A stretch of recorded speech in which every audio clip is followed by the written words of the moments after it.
হ্যাঁ, এটাই আমার ছাদ বাগান, যেখানে সকালে খুব সুন্দর সুন্দর ফুল ফোটে। আর তার সাথে সাথে বিভিন্ন ধরনের পাখির বিভিন্ন ধরনের ডাক, তাদেরকে খেতে দেওয়া, তাদের জল খাওয়া, তাদের উড়ে যাওয়া, কিচিরমিচির করা, সব মিলিয়ে সকালে ছাদের প্রকৃতিটাই একটা আলাদা রকমের সুন্দরতা পায়। তাই তো যেদিনকে সকাল সকাল ঘুম ভেঙে যায়, সেদিনকে যখন ছাদে আসি, সেই দিনটা আমার যেন খুবই ভালো যায়। কারণ সকালের এই প্রকৃতির যে সুন্দরতা, যে হচ্ছে একটা স্পর্শ বলতেই পারো প্রকৃতি মায়ের, সেটা যেন এই মুহূর্তে অনুভব করতে পারি। তো জানি না যে কার কার এই ভোরবেলার মুহূর্তটা খুব প্রিয়। আমার ভীষণ প্রিয়, কিন্তু কি বলো তো, আমি না এত ভোরবেলায় উঠতে পারি না। দু একদিন যখন উঠি না, তখন সত্যি ভীষণ ভালো লাগে। তো hello friends, good morning and welcome back to my channel. আমি নন্দিতা। আমি তো ভালো আছি, আশা করি তোমরাও অনেক ভালো আছো। আজকে নতুন একটা ব্লগের সাথে তোমাদের মাঝে হাজির হলাম। আশা করি আজকের ব্লগটা তোমাদের প্রত্যেকের খুব ভালো লাগবে। তো সকালবেলায় তো বুঝতেই পারছো, ঘুম থেকে উঠেই একদম ছাদে চলে এসেছি একটু সময় কাটাতে, একান্ত নিজের মতো করে। তো এসে দেখছি ছাদ বাগানটা প্রচণ্ড অগোছালো হয়ে আছে। কিন্তু ছাদ বাগানটা প্রথমেই আমি ভাবলাম যে ঝাড় দেবো, পাখিগুলো এত কিচিরমিচির করছে, ওদেরকে না খেতে দিয়ে আমাকে ঝাড় দিতেই দিল না। ওদেরকে খেতে দিলাম, ওরা বিস্কুট খেলো, তারপর জল খেলো, তারপর কিচিরমিচির করে যতক্ষণ ছিল ততক্ষণ আমি আর ঝাড় দিতে পারিনি, কারণ আমি উঠে দাঁড়ালেই ওরা ভুস করে পালিয়ে যাবে, সেই জন্য। তো যাই হোক, কথায় কথায় দেখো অনেক কটা কাজ সেরে ফেললাম। যদিও বা ফোনের মধ্যে দেখাচ্ছি যে 1 সেকেন্ডে কাজগুলো করে ফেলেছি, 1 মিনিটের মধ্যে কত কাজ করে ফেললাম, কিন্তু কাজগুলো করতে অনেকটা টাইম লেগেছে। তো সকালে আজকে একটু খাবার দিয়ে দিলাম গাছগুলোতে। কলার খোসা, মানে পাকা কলার খোসাগুলো ভিজিয়ে রেখেছিলাম 2 দিন ধরে, সেইগুলো একদম পচে গলে জলের সাথে মিশে গেছে। যখন একটু হাত দিয়ে চটকে নিয়ে ওর মধ্যে কিছুটা জল মিশিয়ে নিয়ে প্রত্যেকটা গাছের গোড়ায় গোড়ায় দিয়ে নিলাম। সব গাছে হয়তো হয়নি, তবে যে কটা গাছে হয়েছে সেই কটা গাছে আজকের মতো দিয়ে নিলাম।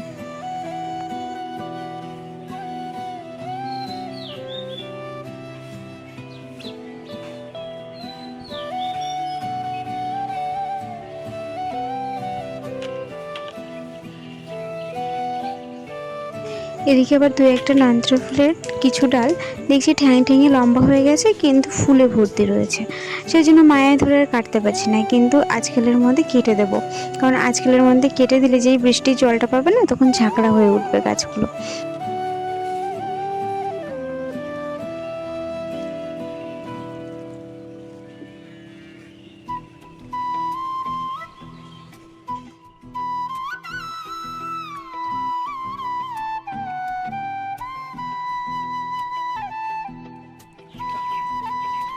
আর সারাদিনে যা তাপ পড়েছে সূর্যের, সেই কারণে সকালবেলা করে না একটু গাছগুলোকে হালকা পাতলা করে স্নান করে দিই। প্রতিদিন রাত্রেবেলায় তো স্নান করিয়ে দিই, আবার সকালবেলাতেও একটু হালকা পাতলা করে স্নান করিয়ে দেওয়া হয়। আর কিছুদিন আগে যে ভিডিওটা, লাস্ট ভিডিও যেটা আমি দিয়েছিলাম, যে আমি দেখিয়েছিলাম যে বেরিয়ে গেছে, আমি একটুখানি হালকা সফট প্রুন করে আমি খাবার দিয়ে দিয়েছিলাম গোড়ায়। তো এই যে তার আপডেট দেখো, ফুলে ফুলে ভর্তি হয়ে গেছে। যদিও একটু কম কম এসছে, আস্তে আস্তে দেখো আস্তে পুরোপুরি ভর্তি হয়ে যাবে। আর কালকে দু একটা ফুল ফুটেছেও, মানে গতকাল। আর যে গাছটায় এখনও কুড়ি আসেনি, সেই গাছটায় দেখো কত ব্রাঞ্চ এসছে। আর ব্রাঞ্চ আসা মানে ফুল আসবে অতি অবশ্যই। তো হাতের কাছে যে খাবারই থাকে, তখন আমি সেই খাবারই গাছের গোড়াটায় দিয়ে দিই, এই বেলি ফুল গাছে বিশেষ করে। আর বেলি ফুল গাছের সব থেকে ভালো গুণ, তুমি ওকে খাবার দিলেই যথেষ্ট, ও তোমাকে ফুল দেবেই, তোমাকে নিরাশ করবে না।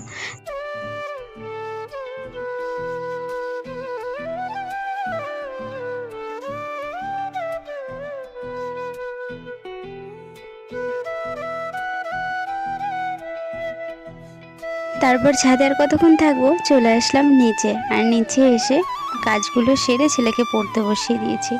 ছেলের পরোটাটা হয়ে গেলে খাওয়া দাওয়া করে এই যে আবার ছাদে ছুটেছি। আর এই টাইমে আমি এক পাক হলেও ছাদে আসি, জানো তো। চারিদিকে প্রচণ্ড রৌদ্র, কিন্তু তবুও ছাদে আসি এই যে এইগুলোকে দেখার জন্য। তো এগুলোর নাম আছে, কিন্তু এর প্রচলিত নাম হচ্ছে নটার মণি, কারণ এরা 9টা-10টার দিকে ফোটে। তো 9টা থেকে 12টা নাকি এদের টাইম। আমি খুব একটা ভালো করে লক্ষ্য করিনি, তবে হ্যাঁ 9টার সময় আসলে যে এরা চারিদিকে আলোকিত হয়ে বসে থাকে এটুকু জানি, কিন্তু কতক্ষণ অবধি থাকে তা জানি না। তবে বিকেলে যখন আমি ছাদে আসি, তখন কিন্তু এগুলো আবার সব জড়িয়ে যায়।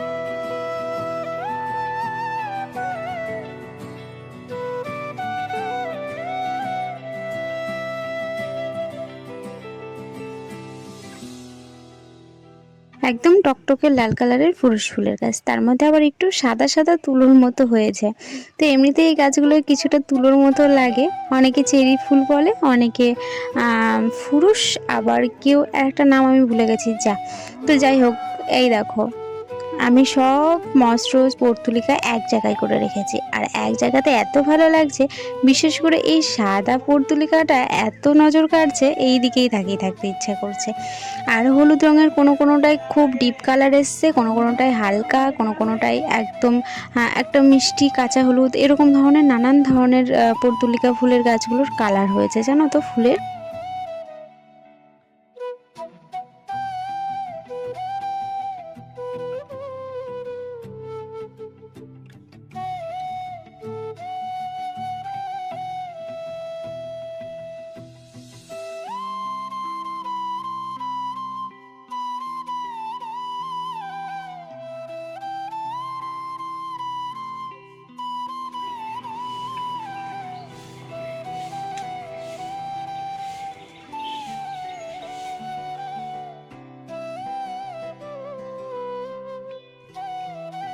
এদিকে আবার এই হাইব্রিড নয়নতারা ফুলের ডালগুলো ভেবেছিলাম ছেটে দেব, আর যেই ভেবেছি ছেটে দেবো আর অমনি ডাল ভর্তি ভর্তি ফুল চলে এসেছে।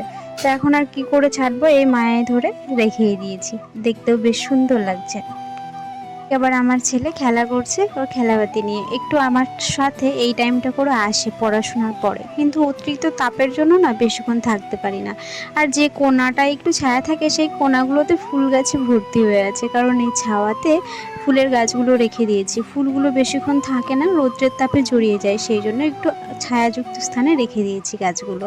তাই আর কি সকালবেলা এসে আর বসার জায়গা পাই না। তো যাই হোক, এই যে বলেছিলাম না কলা গাছে কলাগুলো হয়ে গেলে তারপরে কলা গাছগুলো কেটে দেওয়া হবে, তো আজকে তার হচ্ছে দিন চলে এসেছে। তো এই কলার একটা কাঁধি আজকে কাটা হবে আর একটা রেখে দেওয়া হবে, ওটা আজকালে কেটে ফেলা হবে। তো বাকি যে গাছগুলো থাকবে সেগুলো আজকেই কেটে ফেলা হবে। এর উপর থেকে 3-4 ছাড়ি কলা কিন্তু খাওয়া হয়ে গেছে অলরেডি। তো নিচে অল্প কটা ছিল, তো সেইগুলোই আর কি আজকে ও কেটে নিয়ে ওর কিছু বন্ধু বান্ধবকে দিয়ে আসবে। আর এই কাঁচকলাগুলো খেতে এত ভালো, কি বলবো, তরকারি রান্নাগুলো খুব ভালো লাগে। আমি তো আগে কাঁচকলা খেতাম না, তবে এই গাছের কলাগুলো আমার বেশ ভালোই লাগে।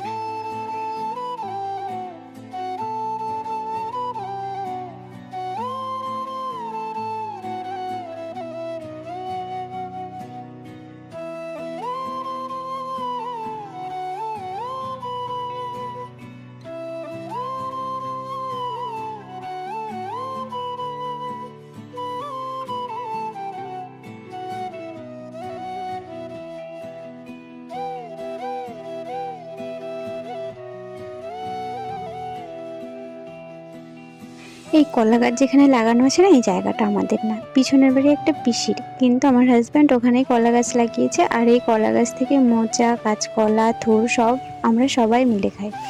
তো সেরকম আজকেও বললাম যে যে কলা গাছগুলো কাটবে সেগুলো থেকে থোর বার করে নেবে, আবারও বেশ কিছুদিন এই থোরের তরকারি খাওয়া হবে। মোচাও খাওয়া হয়, কারণ আমার হাজব্যান্ড মোচা, কাঁচকলা, থোর এই সমস্ত তরকারিগুলো বেশি ভালোবাসে।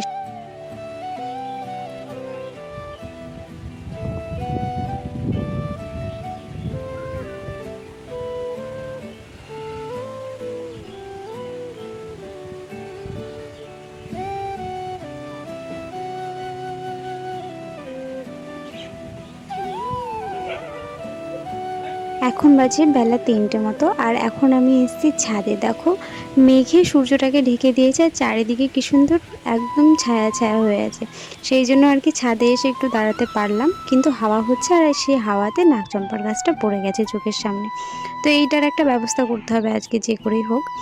আর ওইদিকে যেটা দেখালাম ওই মাঠটা, তো মাঠটা আগে পুরোপুরি দেখা যেত, এখন হচ্ছে চারিদিকে গাছপালার ডালে এমনভাবে আওতা হয়ে গিয়েছে যে মাঠের সৌন্দর্যটা আমার ছাদ থেকে আর ভালোভাবে প্রকাশ পায় না।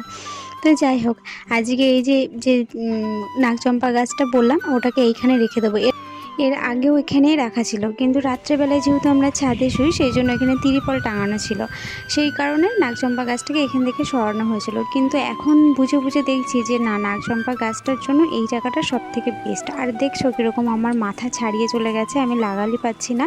তো যাই হোক, বর্ষাটা চলে যাওয়ার পরে ভাবছি শীতকালে এটাকে ছেটে দেবো, নইলে এই যে কত বড় হবে তার ঠিক নেই, আমি হয়তো আর লাগালি পাবো না, ফুল পাড়তেও পারবো না। যাই হোক, আজকের মতো এই ভিডিওটা এই পর্যন্তই। ভালো লাগলে লাইক করো, কমেন্ট করো, সাবস্ক্রাইব করো, পাশে থেকো।